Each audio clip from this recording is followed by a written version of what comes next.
Welcome to Our Curious Amalgam, the weekly podcast brought to you by the Antitrust Law Section of the American Bar Association. Our Curious Amalgam explores the fascinating and increasingly overlapping world of competition, consumer protection, data protection, and privacy law. Each week, we bring you leading global experts on the most compelling issues of the day. Enjoy the show. Hello, I'm Matthew Hall, and I'm with Olivier Guersent, Director General of the Directorate General for Competition of the European Commission, or DG Comp. DG Comp is based in Brussels, is responsible for the Commission's policies and enforcement of competition and antitrust law. As such, it is the lead competition regulator in the EU.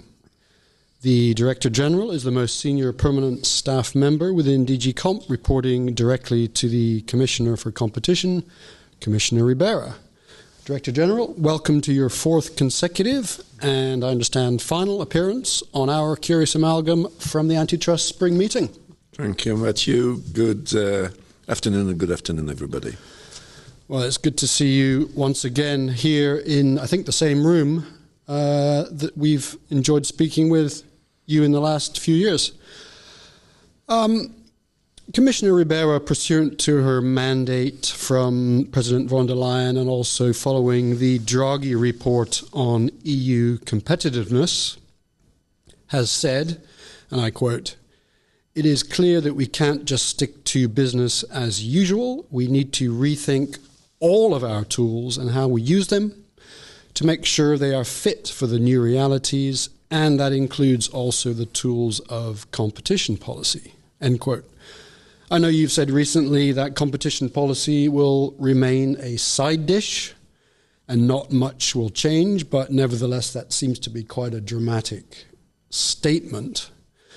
What does it mean for merger control in your view? Are we looking at a relaxation? Are we looking at business as usual? Are we looking at something else? Well, that's a very good question. Well, actually, the side dish issue is a slightly different issue. The question is competition enforcement central stage in being more competitive? And my point is that, of course, it's important, but competition policy actually magnified the impact of other, say, sectoral, for example, measures, if they're well calibrated. So it's an enabler across the board. So it's not the main, for example, well, let me take an example. There are many reasons why we don't have GAFAs in Europe, none of which is related to competition policy. We don't have enough engineers, we don't have a deep and liquid enough capital market, we don't have enough risk investment, name it. Our single market is incomplete, so unlike in the US, if you have a very promising startup, you cannot address at once the whole of the market. You need to go gradually, so that affects your profits, etc., etc., etc. And none of this has to do with competition policy. And that was my point, because, of course, all those people that are making competition policy an excess of honor have another agenda. When you're saying, for example, that merger control is preventing Europe from having the world champions it deserves, this is factually wrong.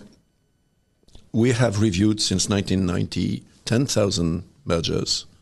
We have prohibited 39. And out of these 39, if you take out those in which the acquirer was a non-EU company, and therefore it couldn't have been an EU champion at the end, then you're down to 15. And if you subtract from these 15, those mergers for which the merger was giving rise to a kind of regional champion within Europe, in a couple of member states, then you're down to 7 out of 10,000. So, and if you review these 7, you see that there is no serious case in any of these 7 cases for having prevented a global champion. So what I meant to say is merger control is not the issue when it comes to competitiveness. Does that mean we should do nothing? No, because competition policy should adapt. Policy should adapt to 2 things, essentially. Market realities. They changed terribly quickly for the last 10, 15 years. And it should also adapt to the evolution of the global economic policy goals of any jurisdiction. Competition policy doesn't operate in a vacuum. Competition policy is not something that hangs completely independently for the rest of the policies developed by a government. So, to the extent we respect our core mandate, which is to allow markets to well function and promote competitive processes which, in the end of the day, favor competitiveness and consumers. To the extent we respect this core market, we should try to also help reaching the other political objectives in terms of economic results. For example, decarbonizing the production process. For example, being more competitive, et cetera, et cetera. So that's what I mean. I think it's important to explain it in a very concrete. Yeah, that's a very clear exposition, and I think Commissioner Ribeiro uses that word, or has used that word herself, enabler. Oh, it is an enabler. Speech. And so, to go to your questions, because I don't want to avoid your question. Yeah. We will review our merger guidelines, but we have also decided, and that was clear as a recommendation in the Draghi report, and we followed that recommendation, not to change our merger regulation, which means the law will remain the same. We will adapt the guidance. We will adapt the guidance for many reasons. The first reason is our current guidance dates back 20 years. And you know what? In the last 20 years, the world has changed quite a bit. So, for example, the whole of our merger policy in tech, the development of innovation theories of harm, how do you protect innovation in case of mergers and keep options open for innovators, none of this is in the current version of the guidelines. The second thing is Mrs. Ribeiro has decided to open the revision of the guidelines beyond what was mandated, which was the horizontal merger guidelines, onto also the non-horizontal merger guidelines. And so we will review both. And the reason why we will review both is that in this world of ecosystems, the distinction between what is horizontal is not horizontal is increasingly complicated to make. The two dimensions or the three dimensions, vertical, horizontal, conglomeral, are more and more intricated, and it's actually blur the lines to keep it in two different set of guidelines as if it was completely independent. So we want to review both, and we consider the possibility to merge them into one single set of guidelines, as in the US with last year's merger guidelines. So you should expect that the new merger guidelines are more fit for purpose, and you should also expect that they answer the three questions that Mario Draghi asks. Mario Draghi called for an evolution and not a revolution, and I quote him. And the evolution, in his way, in his mind, should go on 3 points. The first point he makes is that, well, look, listen, Commission, you've been probably the best in the world over the last 20 years in devising innovation theories of harm, so protect innovators and the innovation process against abuses of dominant position or against mergers that increase market power or against cartel-like behavior. But the other side, the flip side of the coin, is what about agreements and mergers that actually allow an innovation to occur that wouldn't have occurred absent this merger or this agreement? And he has a point. And one of the reasons why we have not done much in this field is that there are very few academic work. So we need to sponsor a bit of work there in order to understand better what is at stake. And the second reason, to be fair, is we have very, very, very few, actually I think only one case in which this was presented as a defense by merging parties. So there is no experience. It's not that we have denied this defense, it's that it was simply not presented. But it is a fair point. The second point that Draghi makes is investment. And there, in essence, what the report says is that, well, in most cases, in most markets, size doesn't matter. Actually, talking of European champions, and if you define a champion as a company that is world leader in its market, then you'll see that 9 out of 10 of these champions are SMEs in Europe. You know, like this small Dutch company that is the only one in the world building the printers for this very, very small ASML. 2 nano speed. Yeah, exactly, ASML. So we have many ASMLs, maybe not all that prominent and successful, but this type of company. So this creates zero problem on the merger control. They're small, and this is who we have. But in some markets, the markets in which there are high sunk cost, there are long cycles. Markets are worldwide. Take, for example, steel making. Well, their size matters, especially if you want to be a decarbonized steel maker. You have huge investments, and their size matters. So what Draghi says is, in these situations in which size matters, you should pay attention to whether a merger that otherwise creates competition issues allows for this investment to be done. Well, it wouldn't be the case otherwise. So we will have to review that question as well. It's a complicated question, of course.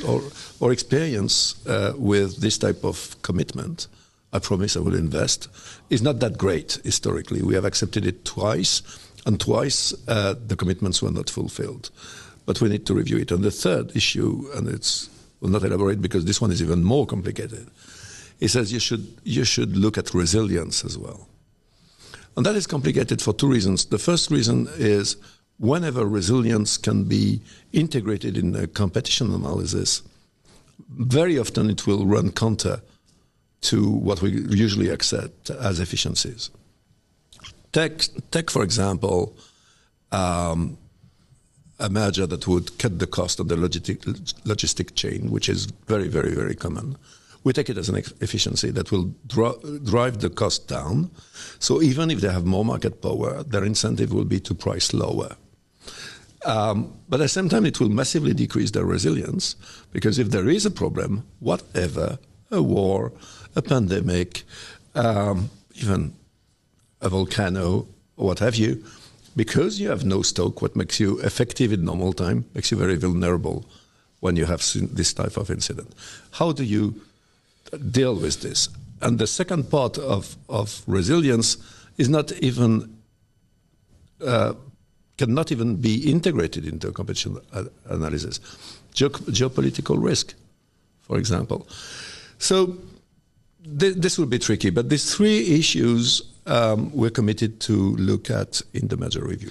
That's very interesting. I think you ultimately referred to the word efficiencies. Mm-hmm. So as I understand it, these issues, innovation, investment, resilience, will be looked at largely in the context of, if you like, an efficiency type defense to what may otherwise be a potentially anti-competitive transaction. Exactly. That would be the analysis. And more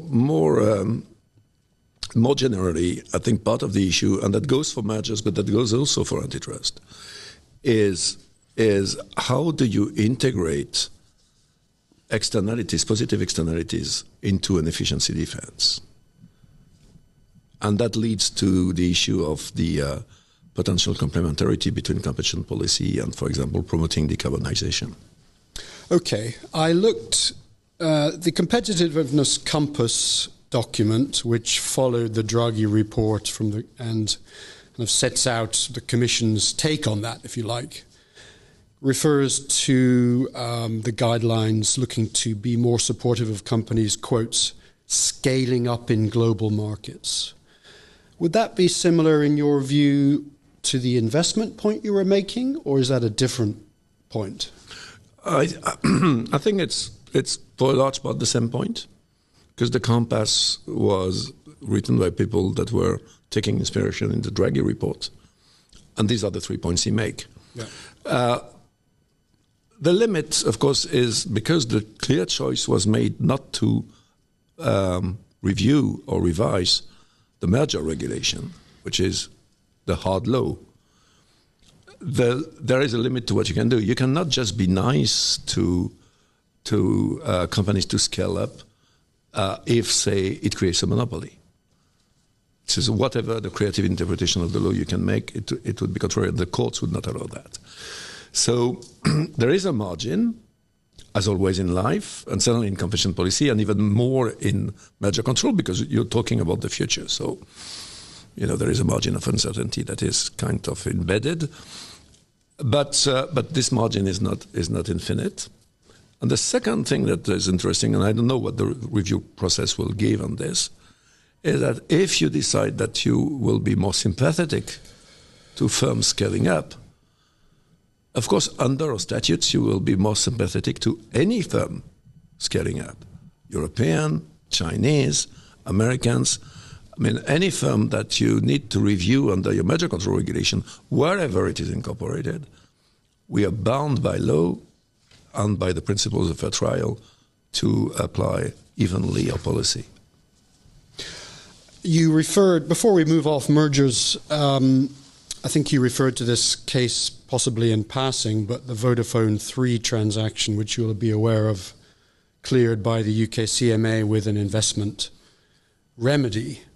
You said you found it difficult. You might find it difficult for the Commission to actually decide on those types of remedies. Do you have any particular comments on that case and its relevance? I have two comments. First, a general one and the one that is centered on the case. Maybe I start by the comment centered on the case.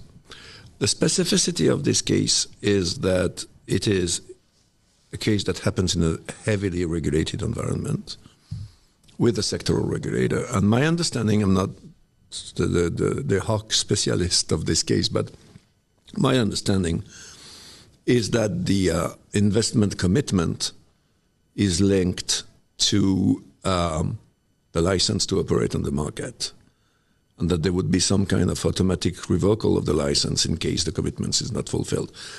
This is something you cannot do in any market. Actually, in very few markets can you do this. So this is clearly a specificity of this case. Now, the broader issue of whether you can accept a promise to invest or even an actual investment in return for more market power, in the end of the day means that you accept that you will finance these investments through a private tax on the consumers or the customers, if this is an industrial good. That is not a legal question, but that is a policy question. Do you want to do that? And so that is certainly a question we will need to look at and maybe answer in the process of the merger guidelines review. My second point is that there is a more general point in the case of the UK, which is that 6 months ago we were told by the UK that the worst evil was behavioral remedies, and 6 months later they accept a completely behavioral remedy that is a promise to invest. So in that respect, the European Union sits in the middle. We don't like too much behavioral remedies. We never did, not least because you need to monitor them. And that takes a lot of resources. But sometimes it's the only solution, and they effectively fix the issue you had. And in this case, we think we are compelled to accept them. So I hope the UK will stabilize somewhere in the middle of the spectrum as well. As you know, it's undergoing a revision of its remedies process, and it seems likely to certainly move in that direction. Yes. Let's move on to general antitrust. You've made some specific references already, but what is your view on what more generally, what the rethink referred to by Commissioner Rivera means in this area, and in particular if we look at climate change cooperation? I know that the Draghi report suggested, amongst other things, clear guidance and templates and a simple, streamlined process for coordination, including in relation to decarbonization and other issues. So how do you see that in practice working? Okay.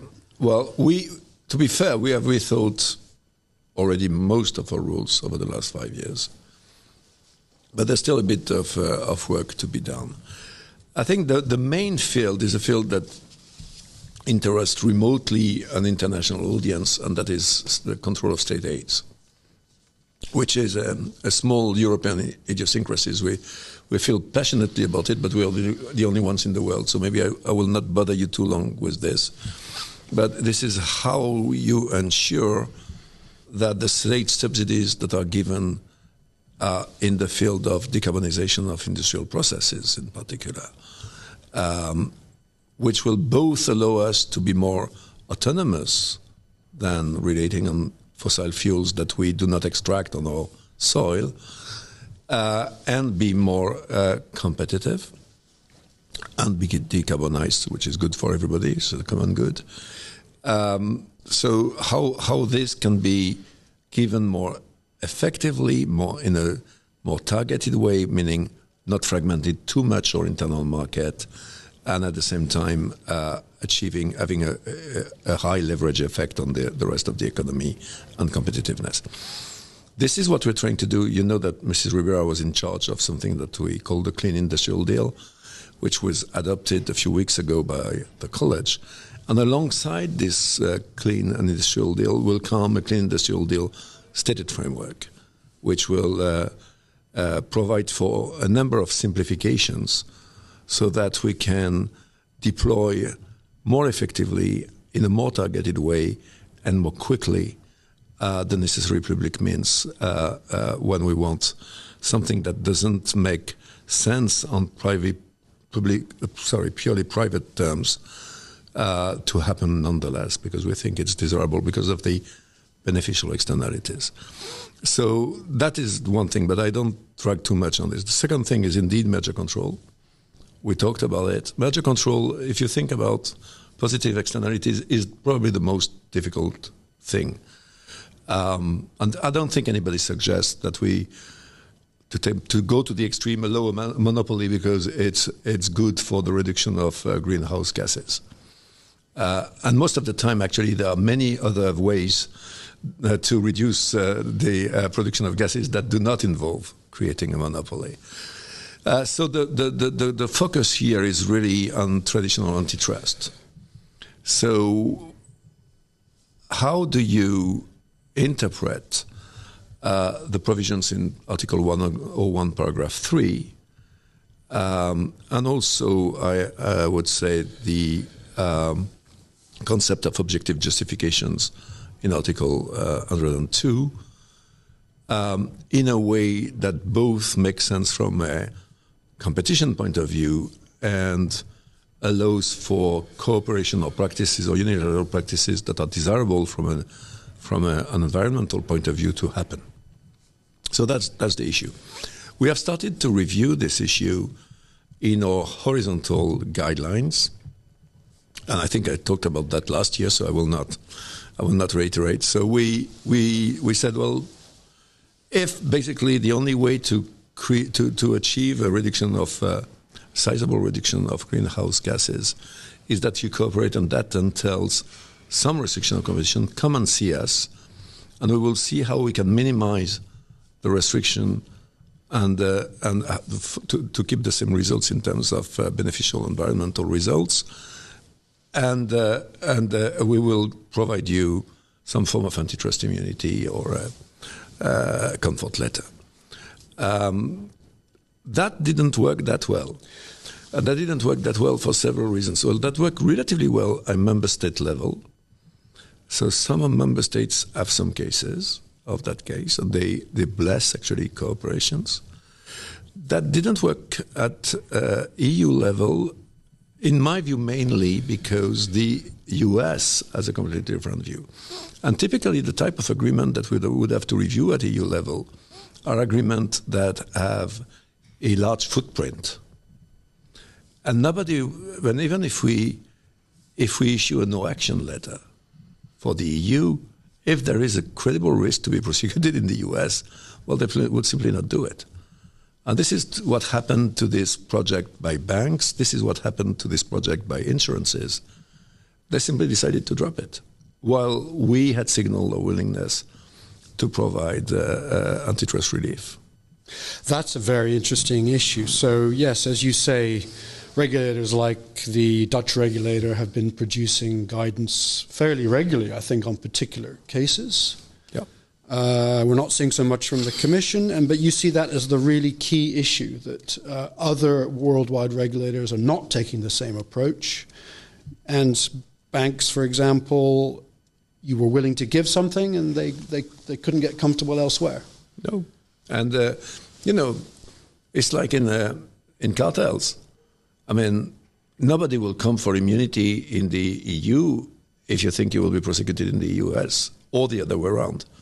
So if you do not have an alignment among the two biggest jurisdictions in the world for these large international agreements, you're sunk. Nothing happens. The one cannot move without the other. Do you see any prospect of that changing in the future? In the specific area of benefits to environment, I think that the prospect is relatively low. I don't think the Trump administration has given clear signs that this is the direction they want to go to.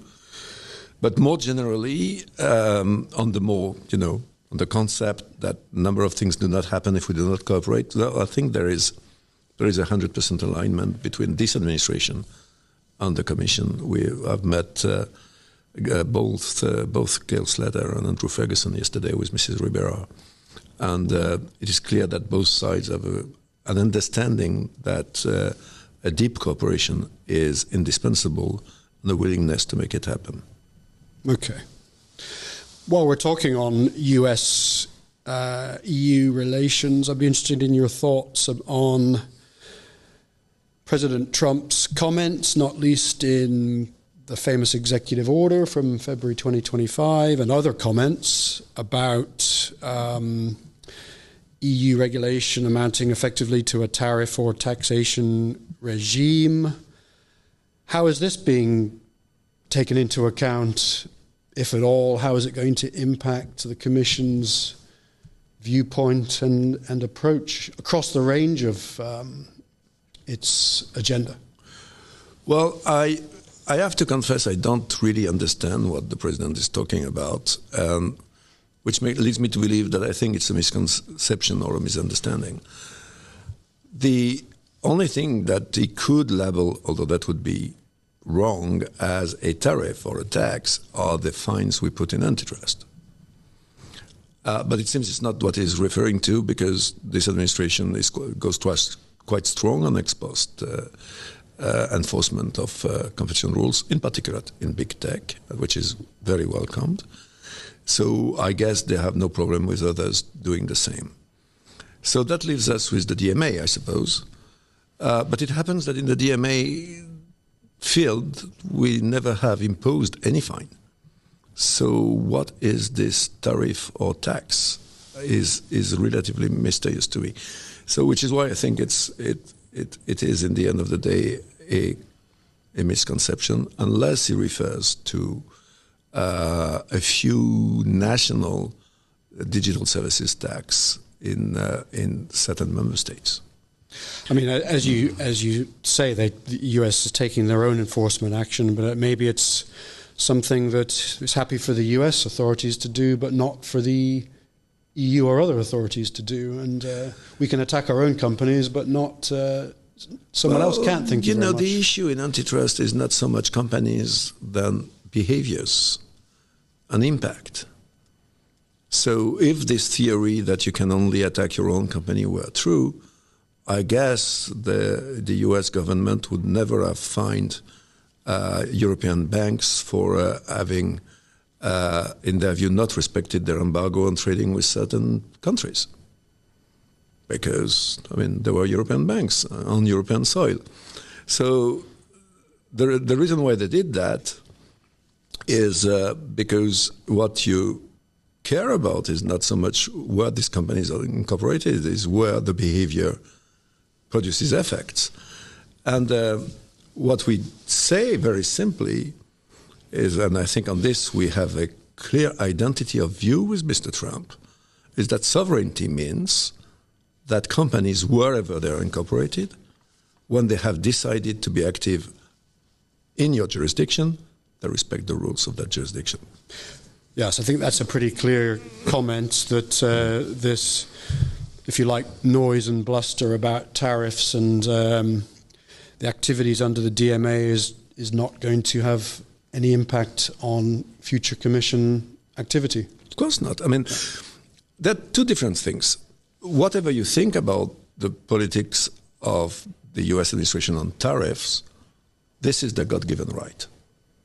They put tariffs. The others, like the EU, will decide what they do. They retaliate, they don't retaliate, they negotiate. But you're sovereign, so if you decide this is the best interest of your people, you do it. And maybe others do not like it, but there's nothing wrong, intrinsically about this. When it is about identifying this with the way others regulate activity on their soil, that's different. Because it's not any longer your sovereignty, it's invading the sovereignty of the others. This is where I think we have an issue. And indeed, we have a parliament that is just as sovereign as the Congress is, that decided that these are the laws that we need to have for the benefit of European citizens and businesses.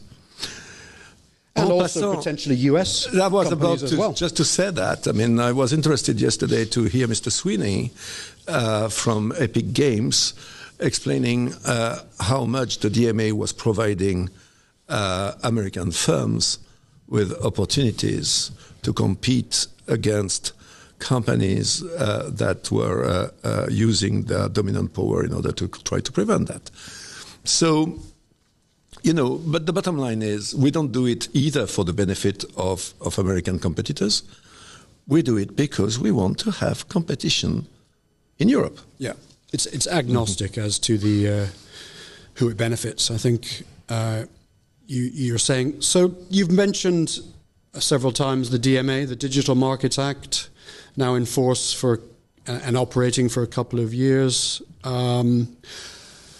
I think you mentioned there have been no actual fines, although we expect possibly some fairly soon. What do you see as the main achievements so far under the DMA? Well, I think twofold. First, they restored choices for consumers for a number of services, like, for example, the possibility to download applications outside of app stores, and a number of other benefits. I mean, not having a default browser whenever you buy a device, and a number of other things. And the second thing is, and that was the second main objective of the DMA actually, it opens possibilities to compete for smaller firms that may be more innovative, but that so far were preventing from having this opportunity because the bigger guys could deploy strategies that would actually cut them off.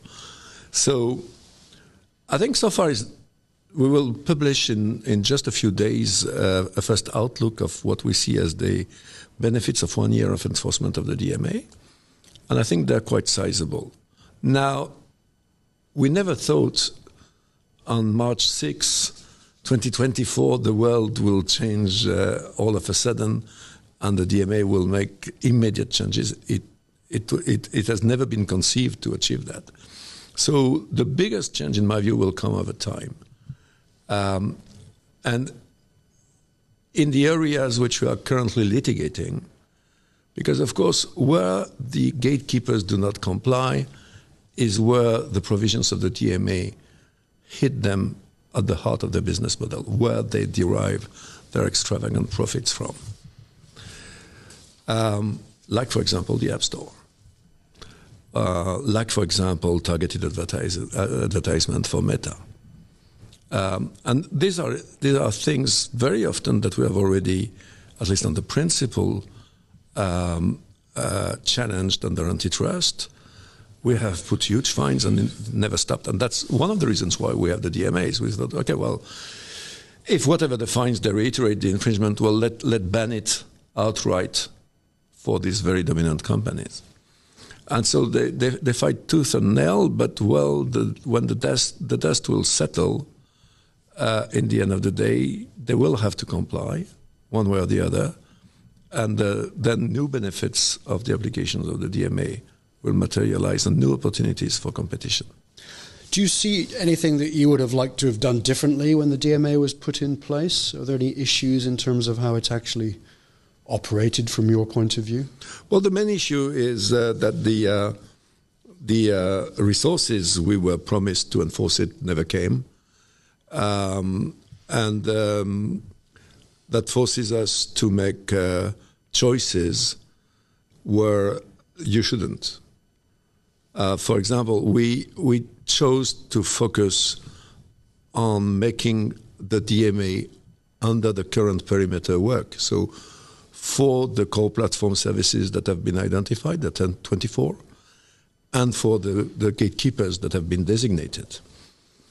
So we didn't go into the area of designated new platforms or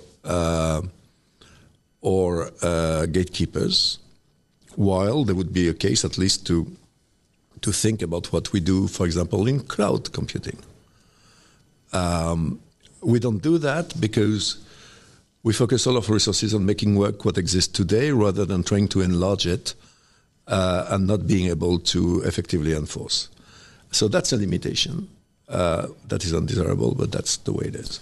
All enforcers have limitations, of course, don't they? And I remember you making this exact point, I think, last time we spoke here. Finally, on substantive points, I'd be interested in your comments on what you're doing in generative AI and AI products. I know there was a joint statement in July 2024, Commission, CMA, DOJ, FTC. Obviously, some of the individuals have changed. There was a Commission policy brief, September 2024, which looked at similar issues. So just interested in your comments, please, on what the Commission is focusing on here and its key concerns. All right. Well, when AI can be the best or the worst of all things. So the first thing we're monitoring how is competition taking place in the area of the multitude of young tech that try to develop generative AI foundational models. There are around 300 in the world who have the necessary resources to be able to make breakthrough and successfully reach the commercial stage. And I mean, DeepSeek, Mistral AI is just the most well-known of this, but there are many, many, many others. So this is an environment in which the competition is vibrant, and we do not have any specific issue, but we monitor. Secondly, the second question is, are we in presence of this kind of platform type thing in which market may tip, and when they will have tipped, the winner will take it all? That's the second reason why we monitor them very closely. And what we see so far doesn't suggest it. It's a bit early to be completely definitive, but what we see is that competitors that work with open source models, if you're smart enough and you find innovative way to build your algorithms, you may end up training your AI for a fraction of the cost and be at least as effective as the much more costly ones. So that is really interesting, and that means there is a real competition also at the level of the efficiencies and the innovation and all of this. And we have no reason to believe at the moment that this competition is impeded. Thirdly, it could be impeded in which situation? It could be impeded if one of the players that control either one or several of the key input into AI would have some stake in the game into preventing the others to have access to it. And for this reason, we are monitoring very, very closely the relationship between the gatekeepers already identified So Microsoft, Apple, etc., etc. And the most promising of this young tech active in AI, because as I said, AI can be the best of the worlds. I mean, take the example of browsers. I mean, if it is not a tipping market, if the winner doesn't take it all, then AI will certainly be the most effective way for competitors to challenge the dominant position of Google in the search engine market. Now, if this is the other way around, this is a tipping market, the winner takes it all, and Google manages to secure the winner, then it can fossilize its dominant position forever. Nobody knows for the time being what will be the outcome. Which is why we monitor the relationships between Google, Amazon for the cloud, Microsoft, name it, Apple, and these young techs in order to see what happens. For the time being, we don't have any reason to launch an investigation, and even less to attract this under the DMA, because there is no platform issue. So that's the way we do it. And lastly, we also look downstream, because it's not only companies that have some degree of control on the inputs, but it's also the distribution channels. And then we pay specific attention when the same company controls part of the inputs and part of the distribution channels, or actually a great deal of the distribution channels, which is, for example, the case of Microsoft. And is the reason why we have had a really close look at what they have been doing, both in the relationships to OpenAI and in their taking over of all of the staff of, I think it was Inflection. Okay, well, that's a very clear exposition. You're looking at, as I understand it, the upstream and downstream foreclosure type issues, if you like, with the young tech squeezed in the middle. Mm-hmm. So data, chips, computing power, cloud, expertise at the top, and the distribution channels at the end, and whether there's going to foreclosure at either level. Indeed. Okay, well, that's extremely interesting. Thank you very much, DG Guersent. So just to finish here, you have been the DG of DG Comp, I think, since January 2020, and will leave, and in fact, leave the Commission, European Commission, later this year, 2025. Looking back over your period at DG Comp, what do you think was the most impactful or important case or other success that you dealt with during that period? I think the most impactful case was not a success, and this is the loss of the Article 22 case in Illumina. Because the world is changing, because innovation defines more than ever in history competition relationships, it is really important to be able to review this acquisition of nascent technologies by companies enjoying market power, whether it is to kill it or whether it is to cement their paramount dominant position or any other type of anti-competitive behavior. It's really a question of global general interest to be able to do this. And unfortunately, the loss of the Illumina Grail case in the European Court of Justice leaves us with few possibilities to do this. So we are trying to do this through the member states. I think we will be successful. It will be longer. It will be more imperfect. It will be more complicated. So I'm afraid the most defining case of my tenure is not a success, unfortunately. Well, that's very interesting to hear that. And as you say, it's become a bit of a messy situation with reliance on member state call-in powers, and in fact, whether that's a valid approach also being looked at the moment. Yeah, well, I'm a lot more confident for this. I mean, I think it would be very difficult, in particular for a European court, to dispute what a member state does under national law. So I might be wrong, but although I'm quite imaginative, I am not imaginative enough to see by which legal mechanism that could happen. So I'm relatively confident. Okay, that's good. And finally, or one or two final questions, very briefly, if you don't mind. What one piece of advice will you be giving your successor in your role? Don't crash the Rolls-Royce. That's the piece of advice that Director General of Competition give to the next one ever since Philip Lowe in the early 2000s. DG Comp is one of the best, in my view, the best competition enforcement agency in the world. And there are a number of reasons which have to do with its corporate culture, its DNA, if you wish, which is that we empower people. In DG Comp, if you are a young investigator, you know your case better than anybody else, you're smart, you're hardworking, and you devise a perfect and robust theory of harm, you have the power. And that's the reason why they stay with us rather than, earning 10 to 50 times more in the private sector. It's because they matter. And that means that you need to have a certain degree of humility in the management.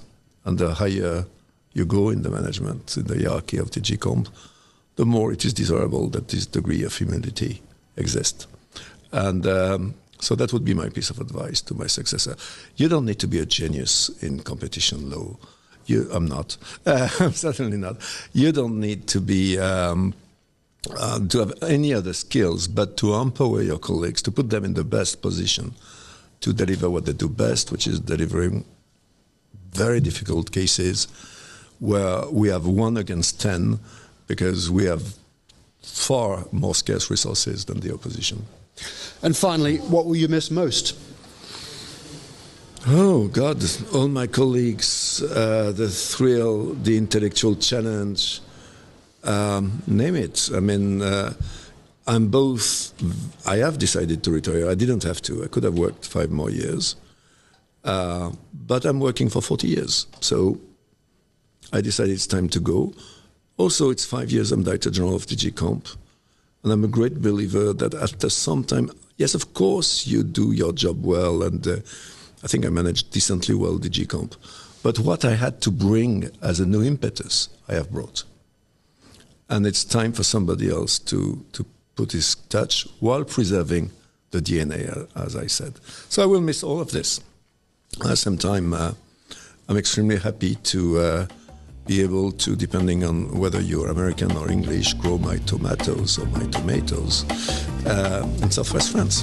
Well, your many admirers in the competition community wish you a good retirement. Thank you very much for appearing on Our Curious Amalgam, and hope you enjoyed the rest of your time at the spring meeting. Thank you for listening to this week's episode of Our Curious Amalgam, a competition, consumer protection, data protection, and privacy law podcast. It is produced and shared around the globe by ABA's Antitrust Law Section. The opinions expressed by the participants in this podcast are their own and do not necessarily represent their employer or other organizations. If you like what you heard or would like to become a member of the American Bar Association, please check out what the Antitrust Section has to offer at ambar.org/antitrust. You can learn more about our podcast at ourcuriousamalgam.com. If you have comments, suggestions, or podcast ideas, please reach out to us at podcast@ourcuriousamalgam.com.